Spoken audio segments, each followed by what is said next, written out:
할렐루야. 아멘. 오늘 성령 하나님께서 이곳 가운데 우리 가운데 함께 계시는 줄로 믿습니다. 아멘. 우리는 하나님의 자녀입니다. 하나님께서 부르셔서 이 땅에 왔고 또 보내셔서 우리가 지금 이곳에 서게 됐어요. 하나님의 자녀가 된 겁니다. 우리가 하나님의 자녀가 되었다는 것은 우리를 정죄하는 모든 죄에서 구원받게 되었다라는 그런 의미이기도 해요. 그렇다면 정말 우리가 하나님의 자녀가 된 우리가 정말 이 죄와 전혀 상관없는 그런 삶을 지금 살고 있을까요? 그렇지 않죠. 죄의 문제는 불신자나 신자나 할 것 없이 다 주님을 영접하고 나와서도 죄의 문제에서는 어떤 자유로운 그런 사람이 없는 것 같아요. 예외가 없는 것 같아요. 제가 전도사 시절 때 기도하면서 막 성령 받고 막 방언도 말하고 막 통에 자복하면서 이제 내려와서 끝나고 내려와서 나의 죄가 다 씻음 받았다라는 것을 확신을 갖고 내려와서 이제 나는 이제 죄 없이 살겠지, 최소한 죄와 멀어지겠지 라고 생각했지만 시간이 지난 후에 보니 여전히 죄 속에서 헤매고 있는 제 자신을 발견할 수 있었어요. 또 목사하면서 바꿔도 마찬가지였어요. 또 저 죄 속에서 여전히 헤매고 있는 얼마 지나면 육신의 안목, 이생의 안목, 세상에 살아가는 마음들 여전히 그 속에서 헤매고 다니는 제 자신을 보게 되었습니다. 우리가 예수를 믿는다는 것은요, 하나님의 자녀가 되었다는 것이지 이제부터 이 땅에 사는 동안에 죄에서 완전히 자유로워졌다라는 그런 의미는 아닙니다. 우리는 이제 하나님의 자녀이지만 여전히 이 땅에 살면서 이 공중권시하는 사단의 세력 아래에서 우리는 삶을 살 수밖에 없기 때문이에요. 그럼 우리가 하나님의 자녀가 되었다는 것이 무슨 의미입니까? 불신자님과 우리가 뭐가 다르다는 거예요? 그것은요, 죄의 최종적인 결과가 불신자와 신자가 다르게 나타난다는 거예요. 우리 많이 알고 있는 로마서 8장 1절 말씀 있죠. 주보에 말씀 보면 이렇게 기록하고 있어요. 그러므로 이제 그리스도 예수 안에 있는 자에게는 결코 정죄함이 없나니 라고 기록하고 있어요. 예수 안에 있는 자, 그리스찬들에게는 정죄가 없다라고 분명히 말씀해 주고 있어요. 이 말은 이제 예수 믿는 자는 누구도 판단받지 않는다, 우리가 이렇게 알고 있는데요. 우리가 여기서 이 정죄라는 말을 우리가 다시 한번 되새겨볼 필요가 있는데요. 정죄라는 헬라어로 카타크리마라고 하는데요. 이 단어는 법정에서 쓰는 단어로서 법정에서 최종적으로 판사가 판결할 때 어떤 죄에 대해서 선고할 때 사용되는 그런 단어가 오늘 이 정죄라는 그런 말입니다. 그러므로 이 로마서 8장 1절에서 이 정죄함이 없다라는 말씀은요, 그리스도를 믿는 자들은 사망에서 생명으로 옮겼기 때문에 저주의 최종 판결인 주님의 심판대 앞에서 영원히 죽음의 선고를 받지 않는다라는 그런 의미가 될 수 있다는 겁니다. 즉 최후의 심판에서 면제가 된다는 그런 말이지 이 땅에서 죄를 안 짓게 되거나 죄의 영향을 받지 않는다는 그런 의미는 아닌 거라는 겁니다. 그래서 믿는 자들도 죄 안에서 죄를 질 수도 있고요, 또 그로 인해서 죄책을 받으며 괴로워할 수도 있다는 겁니다. 그러나 하나님의 자녀들은요, 결국 이 정죄에서 자유로울 수 없게 되겠지만 하나님의 자녀들은요, 예수님께서 죄값을 우리들이 다 지불하셨기 때문에 그것 때문에 예수님께서 우리들의 십자가를 지셨기 때문에 우리가 죄에서 자유로울 수 있게 된다는 거. 마지막 날에는요. 그러니까 우리가 이 땅에 사는 동안에 우리는 죄 속에서 어쩔 수 없어 라고 포기하고 죄와 더불어 살아야 하는 것인가 하는 거예요. 그래서 하나님께서는요, 하나님의 백성들이 죄에서 돌이키게 하기 위해서 우리를 허락하신 것이요, 징계라는 겁니다. 징계. 오늘 우리 주고 있는 말씀 한번 보시겠습니다. 히브리서 12장 7절에서 8절 말씀 한번 같이 한번 읽도록 하겠습니다. 주고 있는 말씀 히브리서 12장 7절에서 8절 말씀입니다. 징계를 받을 때 참아내십시오. 하나님께서는 자녀에게 대하시듯 여러분에게 대하십니다. 아버지가 징계하지 않는 자녀가 어디 있겠습니까? 모든 자녀가 받은 징계를 여러분이 받지 않는다고 하면 여러분은 사생아이지 참 자녀가 아닙니다. 그러니까 하나님의 자녀이면 징계를 받는다라는 거예요. 징계가 없는 것이 즐거운 것이 아니라 징계가 없는 사람은 하나님의 자녀가 아니라는 증거라는 겁니다. 아니 난 이렇게 못된 짓을 하고 그렇게 막 불순종하고 하나님을 떠났는데도 나 아무런 이상 없이 잘 살아. 그게 뭐야? 하나님의 자녀가 아니라는 증거예요. 오늘 요한복음 13장에 보시면 예수님께서 십자가 앞에 두시고 제자들의 발을 씻기는 장면이 나와요. 근데 이 베드로의 차례가 되었을 때 베드로는요 절대로 예수님이 자기의 발을 씻길 수 없다라고 완강히 거절을 합니다. 예수님께서 너 발을 씻지 않으면은 나 아무런 상관이 없다, 없는 사람이다라고 이제 말씀을 하시죠. 그래서 베드로가 얘기를 하기를요, 손과 발뿐만 아니라 이게 다 씻겨주십시오. 모든 걸 다 씻겨주십시오. 목욕까지 씻겨주십시오.라고 예수님께 요청을 해요. 그때 예수님께서 이런 말씀을 하시죠. 오늘 우리가 요한복음 13장 10절에 보면 이렇게 말씀해주고, 이미 목욕한 자는 발밖에 씻을 필요가 없느니라 온몸이 깨끗하느니라 라고 기록하고 있어요. 우리 크리스찬들은요 불신자들과 달리 목욕하는 자들이에요. 그런데 목욕한 사람이 밖에 잠깐 나갔다고 해서 다시 한번 씻을 필요는 없어요. 발만 씻으면 되는 거예요. 필요하면요. 예수님 당시에는 그 팔레스타인 지역에는 모래밭이었기 때문에 막 흙이 막 날렸겠죠. 흙이 날리겠죠. 그러니까 잠깐 나갔다 오면 발만 씻으면 되는 거예요. 목욕할 필요가 없다는 거예요. 그렇습니다. 믿는 자들은요 목욕한 자들이야. 이미 죄 씻음을 받은 자들입니다. 그러나 불신자들은요 그렇지 않아요. 죄를 지으면 정죄를 받아요. 너 죄 있다! 라고 선고를 받는다라는 겁니다. 하지만 당신의 자녀인 우리에게는요 죄가 있으면 그대로 보실 수 없으셔서 즉시 징계를 하십니다. 그러나 이 징계는요 예수님의 우리를 향한 사랑의 표현이에요. 사랑의 표현.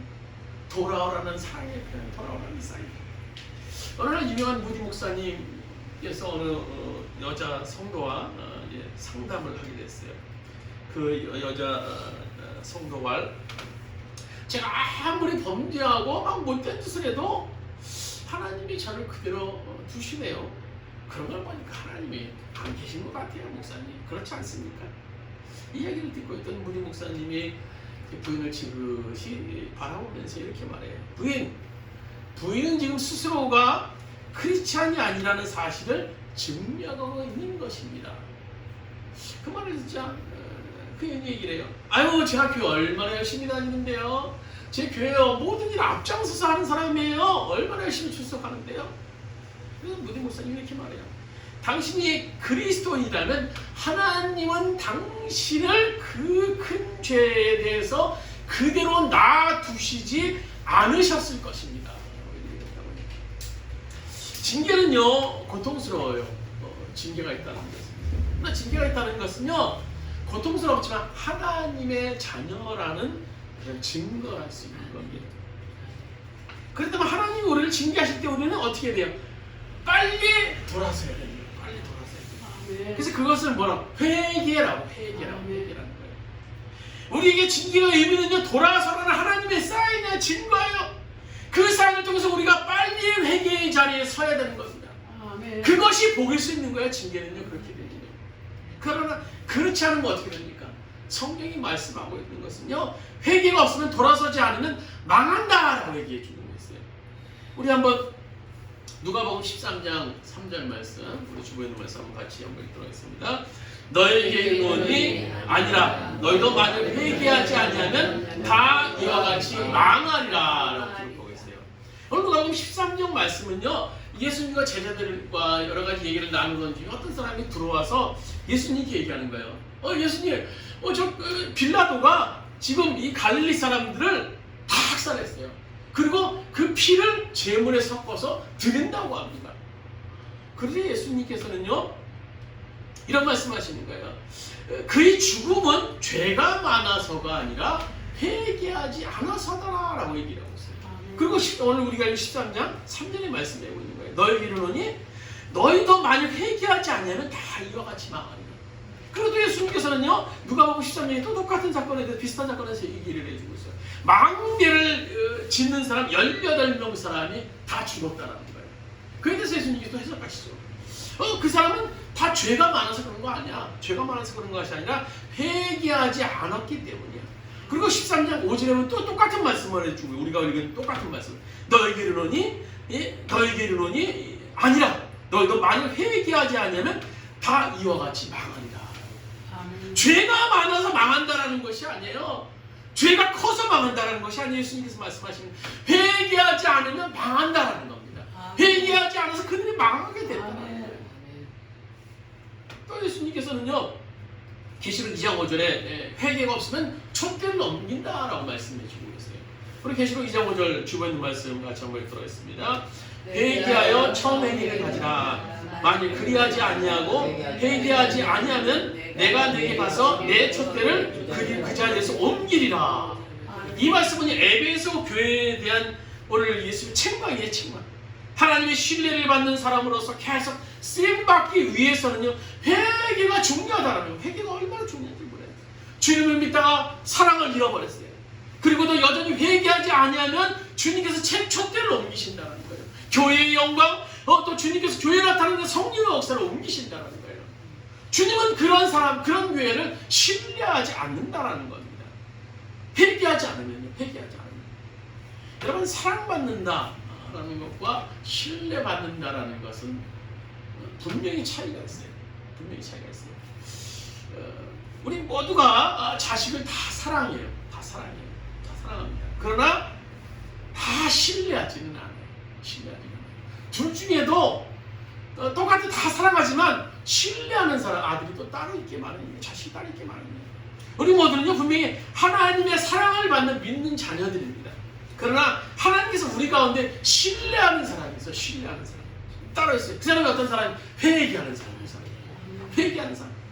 오늘 바로 7교회 가운데 주님께서 오늘 에베소 교회를 향한 채찍도 그거예요. 책망도 그거예요. 회개하지 않기 때문에 촛대를 옮기겠다라는 거예요. 너희의 교회를 더 이상 신뢰하지 않겠다라는 겁니다. 두 사람이 성전 올라가서 기도했어요. 한 사람은 바리새인이 얼마나 열심히 예수님을 믿는 사람인지 몰라요. 언제 충성을 다하는 사람이에요. 뭐 삶 속에서 그 사람은요, 성경 말씀을 지키는 것을 생명처럼 여기는 사람입니다. 반면에 세리가 올라갑니다. 그는 당시 책망을 받던, 당시 시대적으로 굉장히 손가락질 받았던 사람입니다. 아마 그가 사기였던 것 같아요. 그 세리는요, 하늘을 향해서 오늘 성전에 올라가서 어떻게 기도합니까? 세리는요, 가슴을 치며 기도해요. 눈을 들어 쳐다보지도, 하늘을 쳐다보지도 못하고 가슴을 치며, 하나님이여 저를 불쌍히 여겨 주옵소서. 나는 죄인으로서 가슴을 치며 기도합니다. 그리고 그는 어떻게 합니까? 그는 그 위에 자기가 불의한 것, 토색한 것에 대해서 많은 사람에게 나눠주고, 또 잘못 거둔 것을 몇 배를 더 나눠주는 그 회개의 자리에 서는 것을 보게 됩니다. 바로 회개 없으면은 주님께서 우리들의 촛대를 옮겨 주신다는 거예요. 또 회개 없으면요, 회개하면요, 우리 주님께서 어떤 복을 주세요? 성령을 주세요. 오늘 사도행전 2장 38절 우리 한번 같이 한번 사도행전 2장 38절입니다. 베드로가 이르되 너희가 회개하여 각각 예수 그리스도의 이름으로 세례를 받고 죄사함을 받으라. 그리하면 성령의 선물을 받으리라. 회개가 중요한 또 하나 이유는요, 성령님과 동행하는 삶을 살기 위해서요. 그래서 성령 충만한 삶을 살기 위해서 회개가 중요하다는 거예요. 왜냐하면 회개의 영은 성령의 영이기 때문에. 성령의 영은 회개의 영이에요. 오늘 에스겔 36장 25절에 이렇게 기록하고 있죠. 너희 속에 새로운 영, 성령의 영을 너희에게 주며 너희 몸이 돌같이 굳은 마음을 없애고 살갗처럼 부드러운 마음을 주며, 이 말은 딱딱했던 우리들의 마음을 회개할 수 있는 영을 허락해 주신다는 거예요. 그것이 누굽니까? 성령의 영을 우리들에게 회개의 영을 허락해 주신다는 거예요. 징계의 자리에서 우리가 회개할 때 놀라운 일은 일어나는데, 그것은 성령님이 우리 가운데 임하시되 선물로 충만하게 임하신다는 거예요. 회개는 우리에게 이런 중요한 일임을 성경 곳곳에서 말씀해 주고 있습니다. 그러나 오늘 우리의 현실을 보면요, 하나님을 향한 회개를 한다고 하지만 하나님께 죄를 보고하는 사무적인 그런 지도로 느껴질 때가 참 많아요. 거기까지 때가. 왜 그럴까요? 그것은요, 회개의 자리가 아니기 때문이에요. 정확히 말하면요, 죄를 고백하는 것은 있을지 모르지만, 즉 자복은 하지만 회개가 아니기 때문에, 우리가 흔히 회개한다고 하지만요, 그것은요 대부분 자복인 경우가 상당히 많아요. 자복이 뭡니까? 자신의 죄에 대해서 동의하면서 고백을 통해서 바르게 살겠다라고 결심하는 행위가 자복입니다.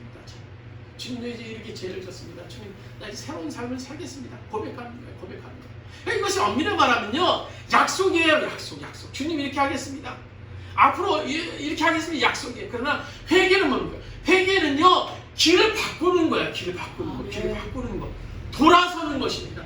동쪽으로 향하던 사람이 서쪽으로 길을 바꾸는 것이 180도 방향을 바꿔서 돌아서 가는 것이 회개라는 거예요. 회개. 어떤 사람이 가게에서 물건을 훔쳤어요. 그래서 주인에게 잡혔어요. 그래서 잡히니까 주인에게 이걸 못 버려요. 아유, 저 잘못했습니다. 이게 정말 이게 나쁜 짓 하나 있습니다. 이제 물건 훔치지 않겠습니다. 막 이걸 못 버려요. 그래서 주인이 너무 막 이걸 못 버려서 믿고 용서해줬어요. 그랬더니 며칠 뒤에 똑같이 또 물건을 훔치러 또 왔어요. 또 훔쳤어요. 그렇다면요, 그는 간절한 자복을 했을지 모르지만요, 회개한 것은 아니라는 겁니다. 우리 회개가 이렇게 대부분 자복입니다. 자복. 나의 잘못을 기억하는 하나님 말씀에 동의하고 나의 잘못을 고백하고 바른 삶을 약속하지만 그것이 삶으로 드러나지 않을 때 그것은 회개가 아닌 겁니다. 우리 회개가 늘 자복의 수준밖에 머무르지 못하는 이유가 뭡니까? 그것은요, 그 크신 하나님의 사랑을 우리가 믿지 못하기 때문에, 깨닫지 못하기 때문에, 그것을 믿지 못하고 깨닫지 못하고 주님을 바라보지 못하기 때문에 우리의 회개가 늘 자복의 수준에 머무를 수밖에 없는 겁니다. 예수님의 사랑의 마음이 없어요. 예수님을 바라보지 못해요. 그냥 회개합니다. 회개는요, 그럼 죄를 이길 수 있는 능력이 되지 못하는 거예요. 그냥 막연히 회개하는 것과 예수님을 사랑하는 마음으로 깨닫고 정말 주님의 그 십자가를 깨닫고 회개하는 회개는 전혀 다릅니다. 오늘 우리가 읽은 이 본문의 탕자의 얘기가 바로 그런 얘기예요. 가출한 탕자는요, 아버지의 유산으로 이제 팡탕하게 살다가 빈털터리가 되어서 그가 이제 설상가상으로 그것에 흉년이 들어서 돼지가 먹는 주업 열매조차 먹을 수 없는 지경에 이르게 됩니다. 비참한 상황 속에서 그가 이런 독백을 하죠. 우리 한번 누가복음 15장 17절에서 우리 19절까지 말씀, 우리 성경 말씀 본문 우리 한번 같이 한번 볼게요. 누가복음 15장 17절에서 19절까지 말씀 같이 읽도록 하겠습니다. 이에 스스로 돌이켜 이르되 내 아버지에게는 양식이 풍족한 품꾼이 얼마나 많으니까 나는 여기서 죽여 죽는구나. 내가 일어나 아버지께 가서 이르기를 아버지, 내가 하늘과 아버지께 죄를 지었사오니 지금부터는 아버지 아들이라 육바람을 감당하지 못하겠나이다. 나를 품꾼의 하나로 보소서 하리라 하고 20절에 보시면 이에 일어나 아버지께 돌아갔다라고 기록하고 있어요. 탕자가 비로소 아버지께 돌이켰어요. 그리고 일어나서 아버지께 돌아갑니다. 아버지를 향한 구체적인 행동의 실행을 해요. 대부분 이 부분에서 탕자가 회개했다라고 얘기를 하는데요. 그러나 사실 이것은 회개가 아니에요. 엄밀히 따지면 회개가 아니에요. 이것이 회개였다면 아마 이후에 탕자는요, 바른 삶을 살지 못했을 수도 있어요. 왜냐하면 지금 탕자가 집에 돌아오기로 결심한 것은요, 뭐 때문입니까? 단지 배고픔, 굶주림, 그것뿐이에요. 그것만 해결되면요, 육적인 해결만 되면 어떻게 하겠습니까? 육적인 필요를 위해서 탕자가 왔어요. 그것만 해결되면 어떻게 하겠어요? 오늘 10절에 보시면 이렇게 기록하고 있어요. 아버지가 내 아버지에게는 양식이 풍족할 품꾼이 얼마나 많은가. 나는 여기서 죽이는구나. 내가 일어나 아버지께 가자. 오늘 탕자는 육적인 문제 때문에 그냥 아버지에게만 간 거예요. 만약에 그런 그를 아버지가 정말 차갑게 대했다고 한번 우리가 생각해 봅시다. 그래, 너 내 싫다고 가출했지? 잘못했지? 너 그래서 너 이제 종만으로 만족하겠다고 했지? 이제 배만 채워주면 된다고 했지? 부잣집안이니까 어쩔 수 없다. 그래, 내가 너 종처럼 열심히 해. 내가 너를 굶어 죽이지 않을 테니까. 어떤 일이 있어? 아마 탕자는 이 배고픔만 해결하기 위해서 주님 앞에 오고, 또 아빠의 이런 소리를 들었다면요, 어떻게 되겠습니까? 탕자는 배고픔만 해결됐으면 아마 호시탐탐 또 도망갈 기회를 엿보지 않았겠습니까? 그러면 탕자가 집에 돌아가는 것만으로 회개의 삶으로 이어졌다고 보기는 어려울 거예요. 그럼 탕자가 언제 회개했을까요? 오늘 누가복음 15장 20절에 우리 한번 같이 한번 15장 20절입니다. 이에 일어났어 돌아가니라. 아직도 거리가 먼데 아버지가 그를 보고 치킨이 여겨 달려가 목을 안고 입에 맞추니. 아버지가 아들을 향해서 달려가요. 근데 아버지와 아들 사이는 너무 멀어요. 아마 아버지가 아들을 바라보는 데는요 좀 쉽지 않았을 거예요. 왜냐하면 예전에 봤던 아들이 아니에요. 거지 행색을 하고 했던 아들 모습.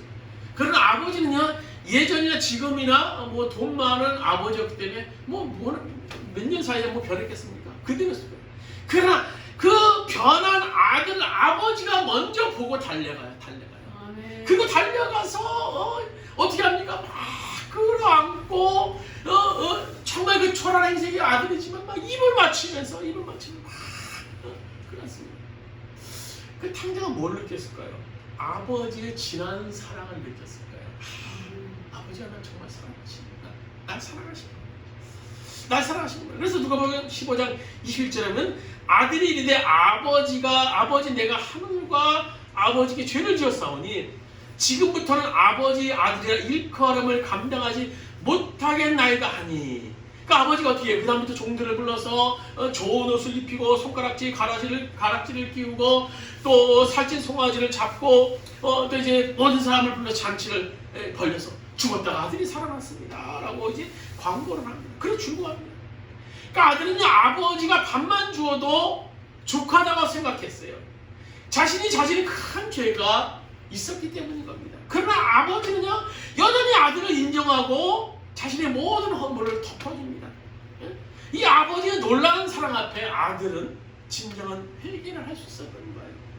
사람들이 신앙을 갖게 되는 동기는 저마다 다 달라요.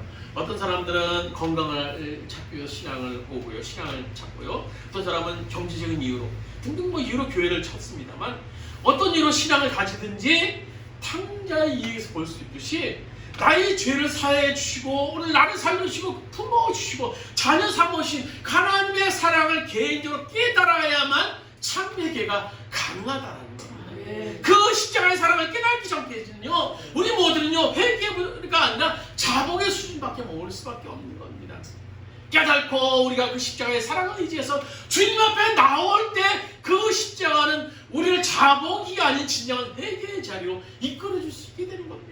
로마서 5장 8절 말씀 보면 이렇게 기록하고 있죠. 우리가 죄인 되었을 때 그리스도께서 우리를 위해 죽으심으로 하나님께서 우리에 대한 자기의 사랑을 확증하셨느니라. 주님의 십자가의 사랑을 통해서 우리의 사랑을 확증하셨다는 거예요. 우리의 사랑을 보여주시기 위해서 내가 너를 이만큼 사랑한다는 걸 보이기 위해서 우리를 보이셨어요. 우리에게 나타나셨어요. 그래서 우리가 그 십자가의 사랑을 먼저 깨닫는 것이 회개의 전제 조건이 될 수 있는 겁니다. 말씀을 맺도록 하겠습니다. 여러분 회개에도 기회가 있어요. 그 기회를 놓치면 안 됩니다. 주님이 오늘 원하시는 것은요 우리가 죄의 종으로 있기를 원하시지 않으신다라는 거예요. 그래서 주님께서 우리를 십자가를 주셨고 그 십자가의 사랑을 통해서 지금도 우리를 회개의 자리로 초청하고 계세요. 사도 베드로는요 하나님께 심판을 미루시는 까닭에 대해서 오늘 이렇게 말씀해 주고 계시죠. 오늘 우리 베드로서 3장 8절 9절 말씀 같이 읽도록 하겠습니다. 사랑하는 자들아 주께서 하루가 천년 같고 천년이 하루 같다는 이 한 가지를 잊지 말라. 주의 약속은 어떤 이들이 더디다고 생각하는 것 같이 더딘 것이 아니라 오직 주께서 너희를 대하여 오래 참으사 아무도 멸망하지 아니하고 다 회개하기를 이루기를 원하시느니라.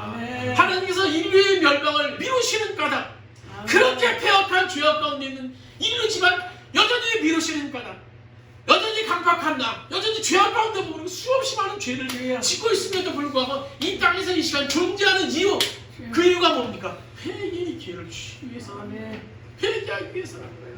회개를 시키기 위해서라는 거예요. 이 세상과 지옥 사이에 결정적인 차이가 뭐가 있겠어요? 한 가지가 있죠. 그것은요, 이 세상에서는 아직 회개의 기회가 있을 수 있어요.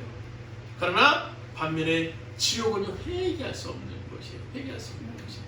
지옥에서는 단지 후회만 해요. 그렇게 할 걸, 내가 잘 믿을 것, 내가 주님 편에 섰을 것, 내가 주님이 사랑 안에 내가 들 것, 거라는 것이 지옥에서의 후회이고 있습니다.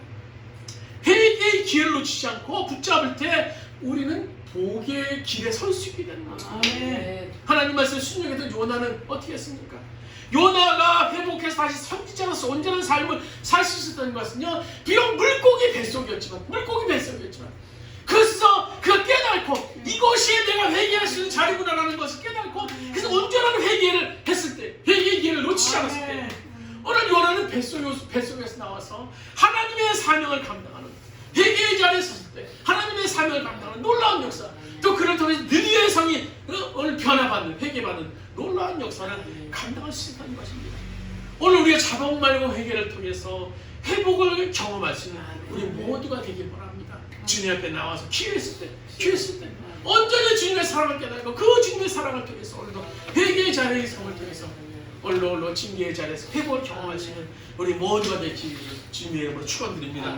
우리 잠시 말씀을 생각하시면서 합심해서 한번 우리 기도 드리시겠습니다. 주님의 십자가의 사랑으로 오늘도 회개의 자리에 서게 해주세요. 그래서 정말 내가 징계의 자리가 복된 자리로 변해서 탕자가 받을 수 있는 그 복 우리가 받게 해주시옵소서. 주님, 우리 가운데 함께 해주시옵소서. 우리 다같이 주여 한번 외치면서 통성으로 기도드리겠습니다. 주여,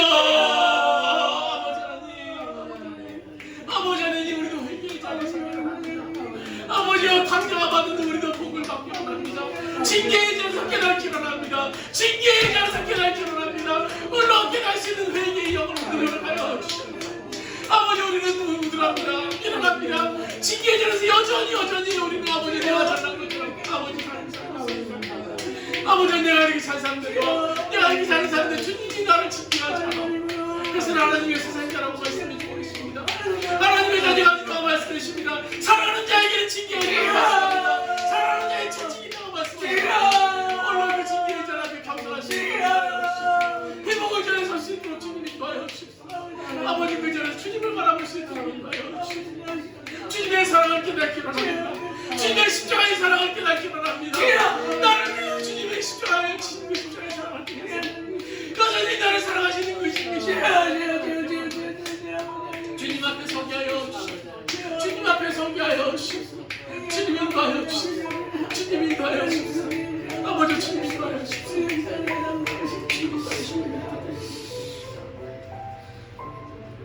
주님은 사랑하는 자에게 책찍을 드신다고 말씀하십니다. 징계가 없으면 사생자라고 말씀해 주고 계십니다. 물론 우리가 징계를 경험하고 있습니까? 어려움을 경험하고 있습니까? 이 자리에서 아버지 우리가 회개의 자리에 설 수 있도록 주님과 해주시옵소서. 그 징계의 자리가 회개의 자리가 변할 수 있도록 해주시옵소서. 우리가 자복하는 것이 아니라 진정한 회개를 통해서 우리들의 죄를 향하는 우리들의 모습이 아버지와 주님을 향하는 자리로 오늘 바뀌는 역사가 일어날 수 있도록 주님 인도하여 주시옵소서. 오늘 주님의 사랑을 우리가 경험하기 원합니다. 나를 위해 십자가하신 그 주님의 사랑, 아버지 골고다 데서 아버지의 가진 고생을 당하시며 온갖 피를 흘리신 그 주님의 사랑, 그 주님의 사랑을 경험하기 원합니다. 아버지 그 주님의 사랑을 통해서 우리가 아버지 회개의 자리에 설 수 있는 우리 모든 주어를 성숙될 수 있도록 주님하여 주시옵소서. 그래서 돌아서기 일어나는 주님의 마음, 그 주님의 마음을 우리가 가져서 오늘 아버지와 탕자가 받았던 그 아버지의 놀라운 복, 탕자가 경험했던 그런 놀라운 회복을 우리 모두가 경험해 낼 수 있도록 주님 인도하시고 역사하여 주시옵소서.